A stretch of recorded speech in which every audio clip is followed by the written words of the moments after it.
Welcome back to White Claw Wednesday, episode number 79. Back in the digital studio here. I got a lemon can today. Ooh. Sorry, I started that episode without a box open, so. Oh, okay. Got a What do you mango. Mango, okay, nice. Cheers. Cheers. Oh, yeah. Ooh, got a little drip, a little dribble. You gotta sip this mango. Oh, yeah. Okay, so. All right, first things first. Yeah, what's up? Thoughts on this shirt, bro? Okay. It looks like a USA soccer jersey. Retro edition. Okay. 1974. Yeah.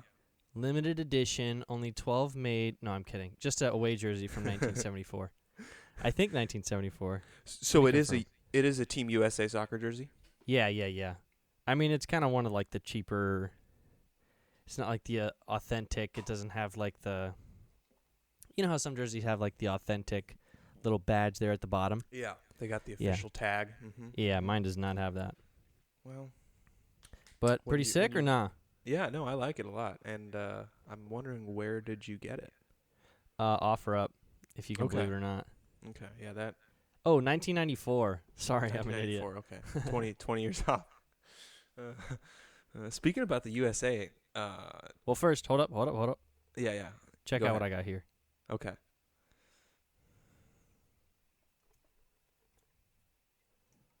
Boom. Oh, Boom. surges. These are locked and loaded for us the next time we meet up. Okay. 220 calories. I just saw this right now. Damn. And one looks like strawberry, and what's the other one? Cranberry and blood orange. Oh, okay. So I Blood orange sounds pretty fire. Yeah, I read the berry part. Okay, I like how they did their own flavors for those. Yeah. All right, continue. Yeah, I was Speaking of gonna U.S. say, soccer. Yeah, I mean, well, first I was going to mention the fact that Team USA basketball has lost back-to-back exhibition games to teams that they should have beat. Whoa, really? I didn't know that. Yeah, they lost to Nigeria, and then they lost to Australia. And they haven't got, Drew Holiday, Chris Middleton on the Bucks, and then Devin Booker on the Suns currently in the finals. So they're three missing members of the USA team. But Okay.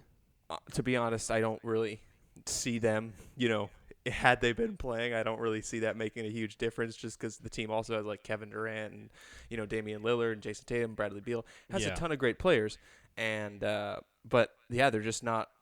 I don't know. They're just not working right now. It's just not happening. I think it's because they're doing one-on-one basketball. They're a bunch of scorers who want to just get the ball and let me go one-on-one, try to score. You got to play as a team. Exactly, because they're playing against, other countries that play different styles of basketball because they're not a bunch of superstars. They're just a bunch of teammates in a way. So they're playing five-man basketball, and that can usually beat, one-on-one type basketball when Right. the talents are matched.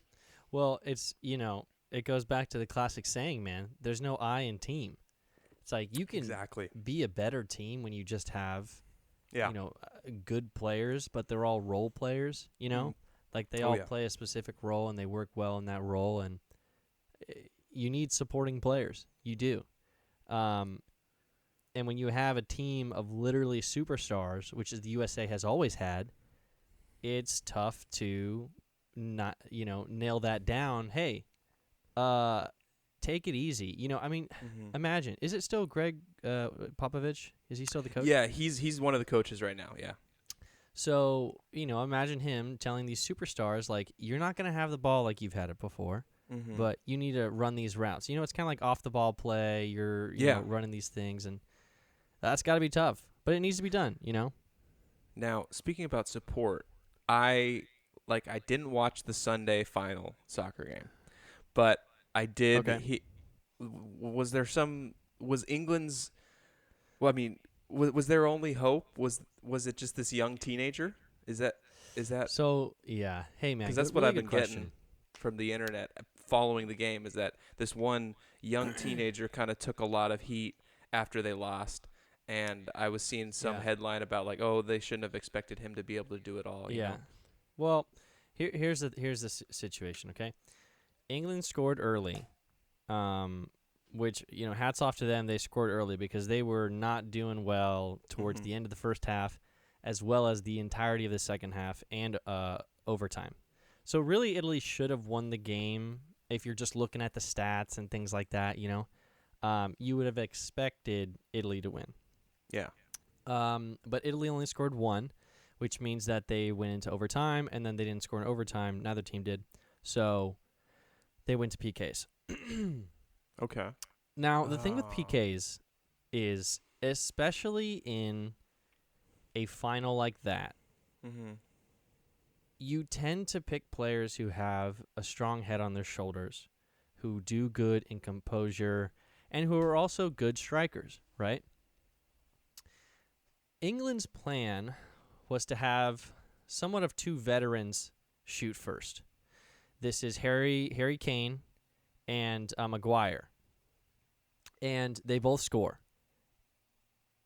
After that, they had 3 young players. They had Marcus Rashford, Jadon Sancho, and then Bukayo Saka. Oh God, I hope I didn't botch that. Sorry, he's an Arsenal player. I don't really. I know you don't like Arsenal, but is that last guy you named? Is that the young teenager I'm referring to? Yeah. So Marcus Rashford is 23, Jadon Sancho is 21, and then Saka I think is he 19 or 17? I don't know. He's super young. I think I heard 19. He's like a prodigy. I mean, he's a great player. He's a great attacking player.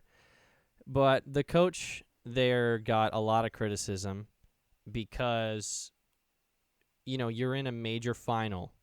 And you're putting 3 young players to take the PKs in that moment, One, the composure thing. I mean, that's a critique. But also, 2, he hadn't played them that much throughout the entire tournament, which is the weirdest part. So they're kind of sitting on the bench for the majority of the tournament. And then, sometimes they would come in as late substitutions. They may have gotten 10 minutes, 20 minutes, something along those lines, right? Yeah. And the critique really is that he put them in at the end of overtime just for PKs. And everyone's like, dude, you can't put young, first of all, they're young, yeah, but also you can't just throw a player in that hasn't been playing this entire tournament under that pressure just to take the PK. And then, it kind of culminates with the cherry on top because they're not a seasoned veteran. I mean, that's a huge moment. It's tough, But in the other direction, they were facing a keeper who I think is only 20, 21 years old, and he stopped all 3 PKs. So the argument is wishy-washy, but you can see where a lot of England fans are upset at the decision, and of course how it played out, right? So yeah, it's why wouldn't you just? That does seem like terrible coaching to put in, not only fresh faces in terms of age, but also just fresh faces in terms of how much they've played in the tournament, and in the current game, It was definitely questionable. Yeah, what about the forwards and the midfielders who were playing, the majority of the regulation minutes in the finals? Why not let them be a part of? Because I'm assuming the first 2 veterans you named who made their first 2, like Harry Kane and the other guy, I'm assuming they were playing the entirety of the game leading up to the PKs. The entirety of the game, correct. So why not just pick a few other guys who are also playing the entirety to put them in, because they're already they're in the groove. Or if you insist on playing your 3 youngins, then just maybe do like a 1-5 sort of thing where you put Harry Kane first or maybe last, and then the other veteran first, and you kind of put them in the middle. You bookend them. So that's why you have the young guys to follow a veteran, and then also have a veteran, behind them, oh, my teammate's about to, take the 5th penalty kick, and I know he's got this, so I got this. I got to show him what I got. Instead of putting your 2 vets right away to bang in 2, and then you put everything on the 3 youngins. It's well, and I loved your point about I think you said they're fresh, basically they just started the game, right? Yeah, exactly. And they have to do the most pressured thing in soccer. Imagine this, Frank. Imagine you have been warming up on the side without a soccer ball, probably. Yeah. And because I don't think you can be kicking around a soccer ball on the sidelines like that. Mm-hmm. And you come into the game. I mean, he subbed him in, I think, 5-3, something like super short. So they maybe got a couple touches on the ball, if that. So then you're asking them to take the penalty kick without even really having the feel for the ball. You know, it's almost like you coming in final minutes of the NBA championship and asking you to shoot free throws. It's kind of like that. You haven't even touched the ball yet. You just you were subbed in to do that. Yeah. I don't know.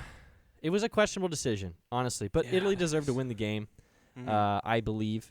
And what's crazy is, I don't know if you remember last week I think I was telling you about Jorginho and how he took this really class penalty and how he never misses. Oh yeah. He was up to win the tournament for his PK. And I mean, I've only seen him miss 2 PKs. And he might have missed more in his career since joining Chelsea, but I've only seen him miss 2. One was at Chelsea, and the second one was at this final. I don't know what happened, but he missed it. Everyone was like, "Oh, the game's over. This guy is the best in the world." I mean, he's arguably the best in the world at PKs. What number did he come in? What he order came was in he number 5 for Italy. Oh, okay. And they were up by 1. And England only had one more penalty to shoot. So basically, so he could have sealed it. Yeah. He could have been up. They could have been up by 2 at that point. So basically, England lost because they missed their last penalty. Exactly. Yeah. Okay.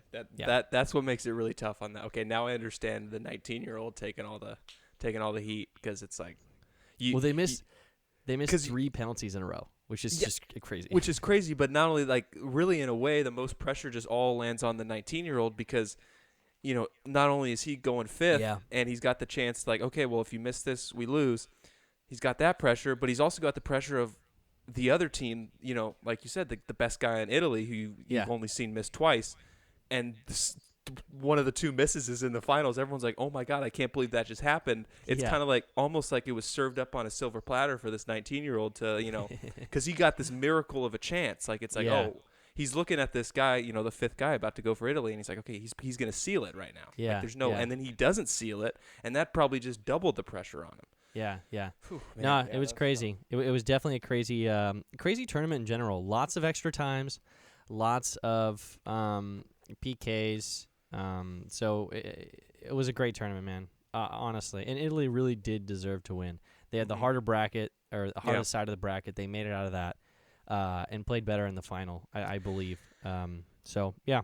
When I was on the ESPN app Sunday night, I was looking at the final, the score appearing on my home screen, and I saw, you know, Italy versus England, and then underneath, you know, the goal numbers, they had, one team had all W's, and then the other one had all W's and like 1 D or something. Like, was that basically them listing out their whole, you know, tournament run? Well, maybe they could have drew in the. Did Italy win all their games brackets to get to the final? You know what? I can't remember. I think they won everything. They had an easy not bracket. What is it called when you've got your little bracket. group? Yeah. Okay, your bracket. Yeah, you got an easy bracket, and then you get into the knockout stages. They had an easier bracket. Okay. Than England did. So. Because it was possible to, you know, play a game in the tournament where you could, the game would end on a draw. That was possible up until, you know, when you needed to decide a winner. Like, depending on what group you were on, which is what I'm labeling as bracket, but it's really the groups. Gotcha. So you get in your groups, right? You play every team, and then the top 2 advanced. Okay. And the third has a chance for a wild card, basically meaning that you have to have one of the best records of all third-place teams. Gotcha. Okay. At that point, you get into the bracket, really, which is the knockout stages. Sorry, I'm all over the place here, but you get into the knockout stages. At that point, England had the easier side. So the knockout stages, Italy played the harder teams, which, I mean, is arguably more respectable. Yeah.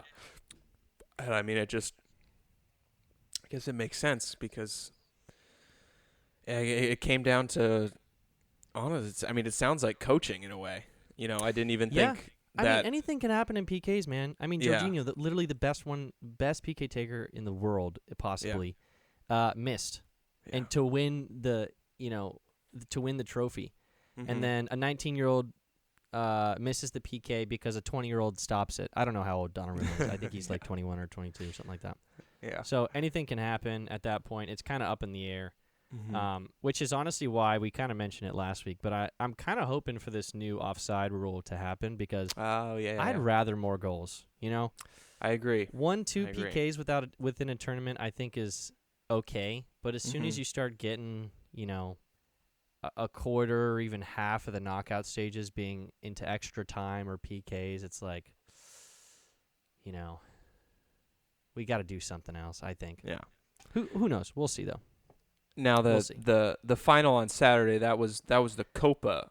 That was Copa America. Copa, that's South America.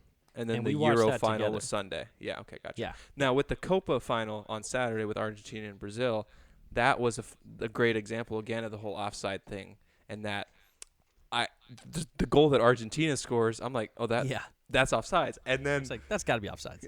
And then Brazil scores a goal, and then it's like, wait, that is offsides. It was such a weird. I mean, it as a non-soccer fan trying to understand what I was watching, it was very confusing to see one thing that I thought was offsides end up not being offsides, and then another thing that was offsides, and I didn't think it was offsides. I was just like, man, this is But again, what you said, the key of the rule, right, is when the ball is kicked or passed. Yeah. As long as the offensive player isn't in front of the defender when the ball is kicked to him. Any body part cannot be in front, which is the hard part about it. It's like you could have a quarter of your kneecap past the last defender's arm and you're offside, So do they have like replay to they've got VAR. Yeah. Which some people hate, some people like. There have been some really like BS goals in the past where everyone on TV is just fuming because it shouldn't be a goal, but we never had replay. Like that wasn't. I mean, we had the technology, but people didn't want to put it in soccer because they like the fluidity of it and stuff. Anyways, there's a bunch of those in the past, so that's why they got into VAR, and now they have this crazy offside technology that is literally like there's a hair on your leg past it, and they're offside. So they know. Okay, it's kind of crazy. So they've got it. It has its pros and cons. Yeah, still young, but we'll see. Yeah, I mean that just I can't help but think of multiple game 2 and 4 in the Western Conference Finals of the NBA with the Suns and Clippers. There were plays that weren't reviewed that benefited the Suns that I was just like, what? Why isn't this getting okay? Yeah. I mean, I've already mentioned this before on the podcast, but it's just like I'm hoping that soccer has a firmer grasp on the use of their replay than the NBA does because of the NBA's lack of grasp and lack of sticking to a rule in the sense of everything that's out of bounds needs to be reviewed in the last 2 minutes of the fourth quarter. Why didn't they stick to that? It was like there were multiple plays, and there was the one play where Cameron Payne like acceptable error or something. It was it was weird because like the game before they had looked into it, but then the next game they didn't. So it's like, why are we picking? I don't know. I can't. I'm not gonna. It's hard. It's hard because you want to grill into these things. You want things to be consistent and stuff like that, but. It's we can talk about fighting too. I mean, we got refs. They're kind of like judges in a sense, and it's like, how do you judge things? Like fighting. How do you judge which player is winning or losing? It's like that's actually a lot easy. I think harder to do than reffing because reffing you have like a rule book. The problem with reffing is you have to make decisions instantly. Yeah, I mean, you cannot lag on it, or else people are gonna be mad at you. So you have to be on your wits right away. And, dude, that's so hard. You're running up and down the court. I'm just talking about basketball. You're running up and down the court. You got a bunch of fans yelling at you. You got players getting in your face. It's like these guys have to be the freaking Terminator, in order to please everyone or stay consistent, I would say. Yeah, it's How the Suns doing, man? Is it 2-1? Do they play a fourth game? Yeah, so Game 4 is tomorrow, Wednesday. Ooh. And, Wednesday So your night, wish Game came 4. true, kind of. In a way. In a way? In a way. You have a chance. In a way, but it was still, that Game 3 was disappointing. I mean, they're in Milwaukee. You know, you yeah, got to they're give in them a little Milwaukee, credit. you can't expect The Bucks are much. a good team. Bucks are a good team, exactly. They're not gonna just keel over and get swept. Speaking about referees, they're the head referee of the Game 3 where the Bucks won. Mm-hmm. The head ref has a record. It's funny that they have this stat, but Chris Paul in playoff games, every time Chris Paul has been in a playoff game and this head ref has been the head ref, he is 0-12. so he was That's a little fishy, man. yeah, 0-11 going into the Game 3, and then they lose Game 3, so it becomes 0-12. And I thought that was interesting, and just because I swear the amount of foul calls that Giannis gets is pretty insane. Home court advantage, probably. Yeah, home court advantage. But it's also weird because it's like he gets to the line so much, and he was actually shooting really good from the line in Game 3. But there were some plays where I was just thinking like, okay, they just called a foul last drive by Giannis, and I didn't really see anything. And then Giannis, the next play, comes down and drives again, and he misses it, and they didn't call a foul, but I could have sworn I saw a foul this time. So I really think it's kind of the human error with the makeups and stuff. It's like, okay, we did this call 30 seconds ago. We're not going to give you this call again. We got to, It's kind of like stand your ground, too. You're like, no. Yeah. Like, I can't change my mind about that. Exactly, yeah. I've already decided not to blow the whistle, or I've already decided to blow the whistle. And it's also tough because when you're dealing with a player like Giannis who's getting fouled a lot and going to the line a lot, and you have your one single challenge to challenge a potential foul call, it becomes tough to know when to use that challenge when Giannis isn't a reliable free throw shooter. Yeah. So it's like, is it worth it now? Because what if he misses both? It's like, this player like DeAndre Ayton, that's what's made it tough is DeAndre Ayton got in foul trouble in Game 3, and he wasn't able to, be as a big of a defensive presence against Giannis going further into the game because of the foul trouble. And that's, again, it's like, do I challenge this foul to avoid having my player get a foul, or do I challenge this foul to avoid the Bucks scoring more points? It's tough, and that single having just the one challenge, that's brutal. But that's hard. Speaking of challenges, do you win back your challenge if you? No, get it right? that's what also sucks. Okay, you don't even win back your challenge. Yeah, right. Yeah, that's really dumb. That's what makes it really. I don't think it really dumb in tennis. Yeah, in tennis it's not like that. I think in tennis you get a few challenges. And then if you get it right, you still get that challenge to like use in the future, basically. So it's basically like a refund of the challenge. I think that I'm pretty sure that's how it works in the NFL. Yeah. And there's been you can watch them on YouTube. I don't know. I went through this phase where I was just watching tennis highlights for nice. Like a month and a half or something like that. And there was this match where one of the guys was challenging a ton of calls one after another. So it's like and he kept getting them right. Yes. Yeah. So the ref keeps calling the point for the other player, and he's like, no. Challenge. And he gets it right. Yeah. And then it happens again. The ref gives the point for the other player. It's like it's out of bounds. He's like, it's like, I still got my challenge. Yeah. And he just keeps doing it. And actually, you know what? I think it was a female match now that I'm thinking about it. Yeah. Anyways, this happens for like 6 times in a row. And the commentators are like, what is happening? This guy needs to get his eyes checked. Like, this is unacceptable type thing. And, I mean, they were having a laugh at it, but also it was pretty valid critiques. I wouldn't be surprised because the NBA challenge rule is pretty recent, just within the last few seasons. Very new. So I wouldn't be surprised if a rule maker was sitting in his NBA office and watching that same video you were watching and being like, man, we probably shouldn't let these guys keep challenging even if they get the first one right, Because there's just we don't want to make our refs look like idiots out here, Well, yeah. Well, you know how you know how at the end of the match players get ratings or whatever. Yeah. Be like a 7.1. At least in soccer, it's like on a 10-point scale. Yeah.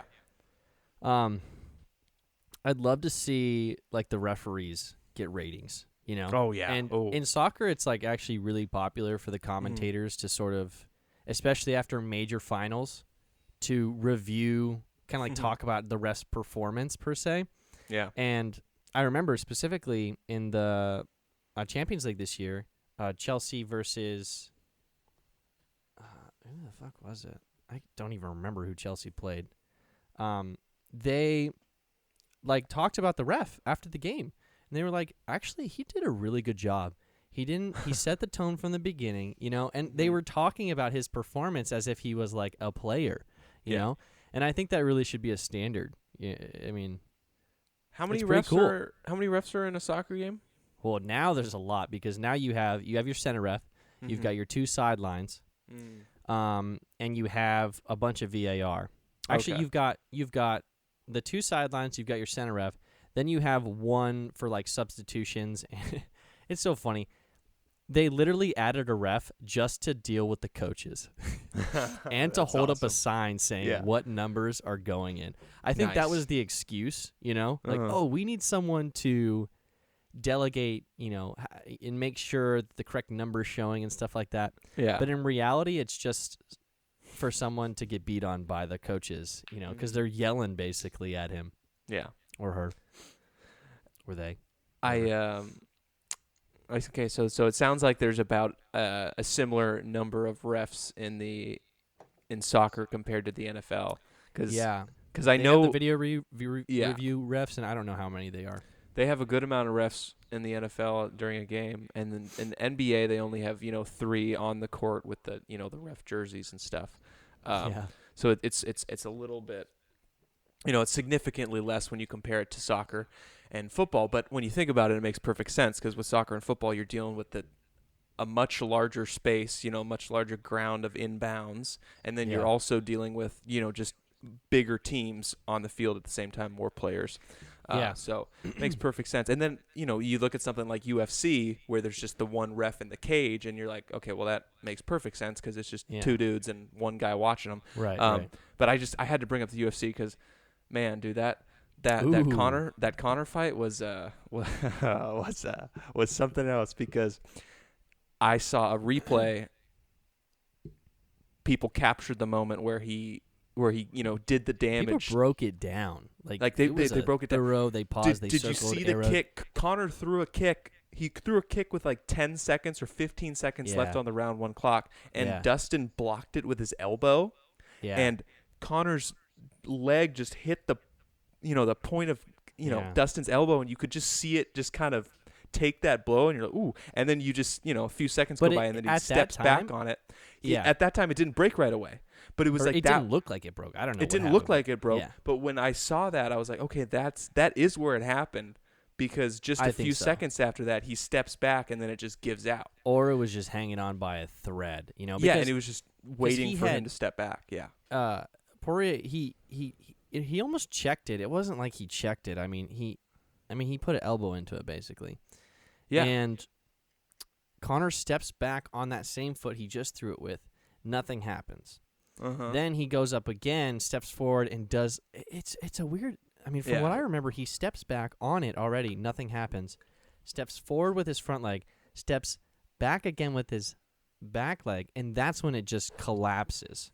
Yeah. So it's just such a weird injury to happen. I mean, I don't know exactly what happened, and I mean, fair warning. All right, Frank and I were hammered at this point, so I'm looking at this, and I'm like, what is happening?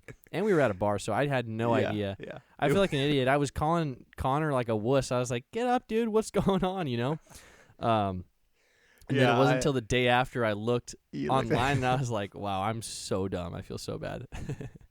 Yeah, that was my favorite part about it was that Conor's, he's sitting there against the cage. He can't get up, and he's still, smack talking at Dustin, yelling at him, saying, it's a doctor's stoppage. It doesn't count. All this and that. But everybody was saying, the talking heads of the sports world were mentioning that even if his ankle doesn't snap, he's still gonna get pummeled because it just wasn't looking good. No, he was definitely losing the first round. Yeah, he was losing the first round for sure, and really the only moment in that first round where I was like, oh, Conor has a chance was when he had Dustin in the guillotine for just a second, Yeah, but it only right. just lasted for a few seconds, and Dustin just easily handled it and shook it off and kept going.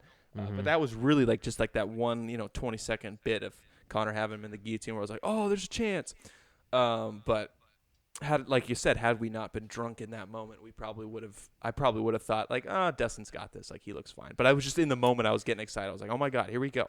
Yeah. And yeah. But looking at Conor's ear being all bloodied and just it felt very. The fight felt like it was going in the same direction as the second fight they had went, and where Dustin was just standing with him and just being like, all right, let's just do the striking thing. I'm going to beat you at your own game in a way, because Conor's mostly a striker, and Dustin has pretty much gotten good and better than Conor. It seems that he can be like, okay, yeah, I'm just going to beat you at your own game, even though I can also do everything else better than you can too. Yeah, the thing, I mean, personally, I would love to see them fight again. Oh, me too. You don't sell a fourth fight, the trilogy sounds cool. Yeah. There's no word for a fourth fight. Quadropoly, Exactly. something weird like that. Come on, I was thinking, there's know. there's the only marketability now for the fight is that it's just still Conor, it's still Conor McGregor. That's really let's just drop the numbers at this point, because, I mean, it's kind of awkward with the 4. Yeah. Yeah. And I mean, who knows? I mean, really, seriously, Conor is a great fighter, and all it really takes is one punch. That's the great thing about the sport, is it just takes one throw, one kick, whatever, I would love to see another fight. I think people are factoring in all these other things, do you think it's a probability? Does Dustin really want to go back and do this again? I mean, maybe he does. Maybe the cash is there, So I can see I would watch there, it, And also Conor's going to have to probably take at least a year off to let this injury recover, to recover from this injury, because it looked gnarly, Yeah. And Dustin, I assume, will get a shot at the belt. I hope so. I think that's his next step, right? Yeah, and which would also make if Conor wants a rematch, and during Conor's recovery, Dustin fights again, and he wins the belt, he goes for the championship, he gets the belt, and then suddenly Conor's now trying to rematch a dude who's holding the title belt. So then that makes then maybe you have that. I think that's where it needs to happen. Exactly. That's how you get the interest going. That's how you kind of ignore the whole, it's a fourth fight. That's kind of, you don't even label it as 4. Yeah, you don't label it as 4. Dustin, you just label it as McGregor. champion versus McGregor. Yeah. Right. Championship match. Yeah, exactly. Which I think would really then be sort of Conor, because some people think Conor McGregor's done now. I mean, I saw people drawing comparisons with him and Ronda Rousey in the terms of they just got too big and too rich and too successful to still have that drive and desire to get in the cage and get beat up and beat somebody else up. So, but I think Conor's the kind of guy who just doesn't want to go out like that. So I really see him wanting to come back. Well, he's got to be careful, because I mean, he really did beat Cowboy up pretty bad. Oh, and yeah, I think did. The hype was really back when he did that.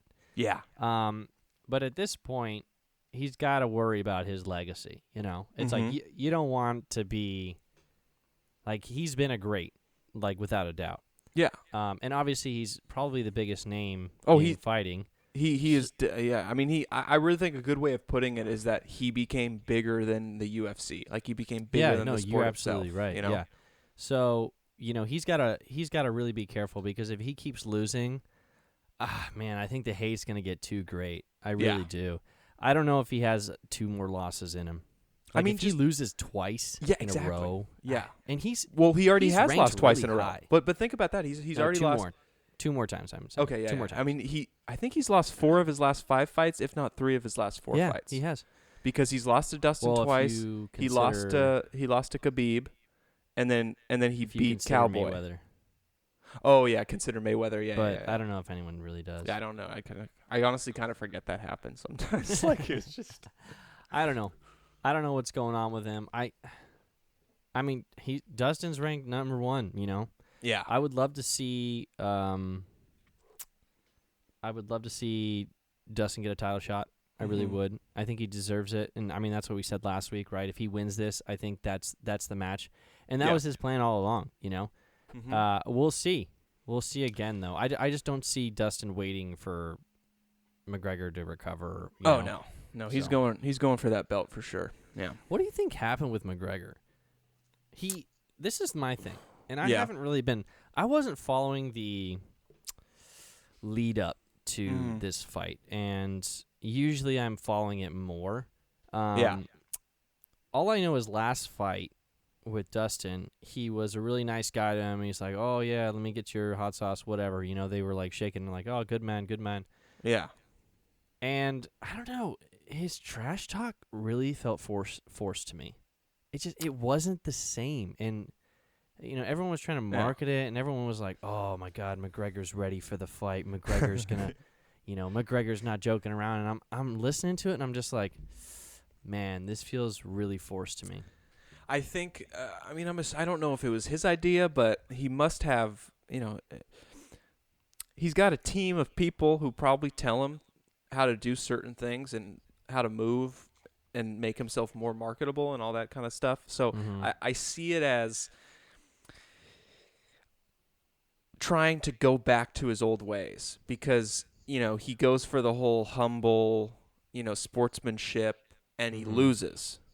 So it's sort of like, okay, well, like that didn't, you know, because I saw it as like he's fighting Dustin and he's so like for the second time he's fighting Dustin and he's like I said he's become bigger than the sport and he's so successful that he's kind of like, okay, well maybe I should like try like a new approach to this whole pre-fight ritual thing. Maybe I should come at it as like a humble guy because everyone's like maybe people won't like the fact that I'm still super cocky and rude and you know I'm richer than every other fighter. Maybe people won't like that, so maybe I should try this whole humble thing and then when I win everybody will be like, oh my God, like Conor is successful, humble, and he's still dominant. But then he loses the full package. Exactly. Then he loses to Dustin and you know the third fight starts coming around and his team is like, okay, Conor, the whole humble thing didn't really work last time, so let's you know, go back to your old ways of trash talking and really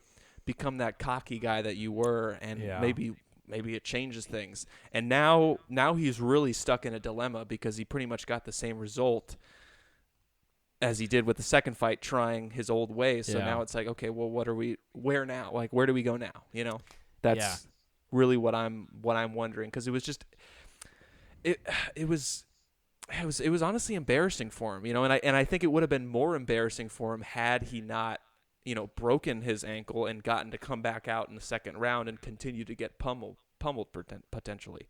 So we'll never know. We'll never know exactly. But it is the way it panned out. It sucks because he really did get injured. I mean, you know, big time. He could not move. He could not forward. stand. Yeah, he couldn't stand. You know. So. I don't know. I feel bad for him. I do. Obviously, like, you know, you never want to see that. Yeah. But. And you just think about to quote our late president. Yeah. It is what it is. you think about like when we were out at the bars, you know, trying to find a bar to watch the fight. Yeah. Think about how crowded every bar was, and the cover charges, and just you know, standing room only and just absolutely packed, and it's like that to me just is the perfect representation of how big he is, you know? Yeah. And like cuz UFC fights happen all the time, but not Conor fights. So that's really what keeps me thinking like, you know, Conor will be back if he wants to be back. It's really as simple as that. He'll be because we know that they'll set up a fight for him if he wants to do it. So it's really just, it's on him at this point. It's like, are you going to fade into the sunset with your, nine figure net worth, or are you going to, prove that money's nothing and you're still tough as nails? So I'm curious to see. I think the UFC, in the UFC's interest, I think they got to give him I don't know, some low-hanging fruit. I think they got to build him back up, Yeah. They kept giving him number ones. I mean, Cowboy was, a top fighter, Exactly. I think they gotta build his confidence back up, because it's only good for the UFC if he's more confident, and, then maybe 2 or 3 fights in the future, we can see where he's at. And I think he'll sort of build like that. And to close on this, early predictions: Oliveira versus Poirier. Dustin? Yeah. Oh. I don't know, bro. I really don't know about this one. It's tough. Oh. You know what? I'm going Poirier, but I don't know. I mean, they're both great fighters, different styles, definitely. Yeah. Dustin's I think, better striker. Yeah, I agree. But, Oliveira's a Brazilian, so he's always got that jiu-jitsu background. And I didn't even think. I mean, I'm going to be rooting for Dustin because of the American thing, but of course, USA, baby. I think that that Brazilian fire, man, that's like he just seemed like I saw him at the fight, with his belt doing an interview. He had the vibe of just, fighters who currently hold the belt, if they don't have that vibe of like, I'm not, he didn't seem scared. Like he seemed just super pumped, like to watch the fight, and not only that, but to watch the fight and be like, I'm confident I can beat both of these guys up. That was the vibe I got from him. So, but the way Dustin handled himself, and I mean, that's going to be a great fight. And in a way, I think Dustin winning this third fight against Conor McGregor is good for him and also good for the sport, because I could argue that the Dustin Olivier fight will be better than an Olivier and McGregor fight had McGregor won this third fight. You know what I mean? Yeah, absolutely. All right, we closing? Yeah, let's wrap her up here. All right, 79. Episode 79. That's insane. I didn't even hear you say that in the beginning. I kind of forgot I said it. I had to think of it for a second. All right, thanks everybody for listening, subscribing, liking, all that stuff. We'll be back with 80, and 80's going to be in person. I'm locking that in right now. We're going to do a Surge 80 episode. I'm going to drive down to Riverside for it. We got it. So look forward to that. Thanks for listening, everybody. Cheers, Peace Ryan. out. Cheers. Peace out.